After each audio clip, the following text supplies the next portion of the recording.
Hi, my name is Leah Savitsky. I'm a resident at the University of Washington. Our study was examining the attitude toward measles vaccination and vaccine hesitancy among pregnant patients in Washington state. Our primary objective at the end of this presentation is that you better understand current attitudes by pregnant patients toward an infectious disease with an available vaccination in order to understand how to improve vaccination rates, but also to think about how to apply this information toward future vaccinations and diseases where there may be vaccine hesitancy.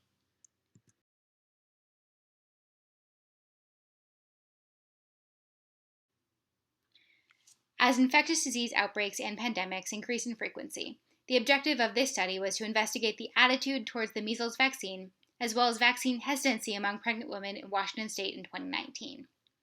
We adapted a 10-question vaccine hesitancy questionnaire, as well as 6 questions regarding provider trust that was included in the survey along with patient demographic information. Patients could voluntarily opt to participate using a QR code placed on flyers at prenatal clinics within the UW Medicine system. The QR code was linked to the IRB-approved survey contained in the HIPAA-compliant REDCap database system operated by the Institute of Translational Health Sciences.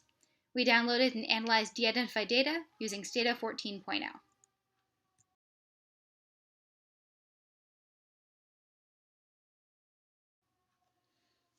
A total of 55 participants completed the survey. Participants had a mean age of 33.5 and a median age of 33. Overall, 90.9% had at least a college degree, and 56.4% had a postgraduate degree. The majority had private insurance and reported either no affiliation with a religion or Protestant religious affiliation. Almost all participants reported plans to give the MMR vaccine to their child, with the remainder of participants undecided. No participants answered that they did not plan to give the MMR vaccine to their child. 16.4% of participants reported that they were planning to allow their child contact with unvaccinated individuals. Most respondents reported high trust in the medical system, with only 5.7% reporting alternative medical providers or the internet as their most trusted source for vaccine knowledge. Overall, the mean vaccine hesitancy score was 72.2, indicating high trust in vaccination. Likewise, the mean provider composite trust score was 91.0, indicating high trust in the medical system.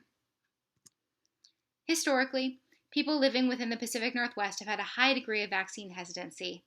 In our study, we examined a selected population of pregnant women who were planning a hospital birth. The timing of our study corresponded with the middle of a measles emergency, and we found a high degree of trust within the medical system. These patients were planning to vaccinate their children, regardless of the type of OB provider. Based on the vaccine hesitancy answers, addressing concerns regarding possible side effects and fear of low vaccine efficacy should be an important consideration for any new vaccines brought to the market in the future. We anticipate that this certainly applies to any vaccine for COVID-19, and addressing concerns regarding side effects should be thought out early in order to ensure that vaccine hesitancy does not increase.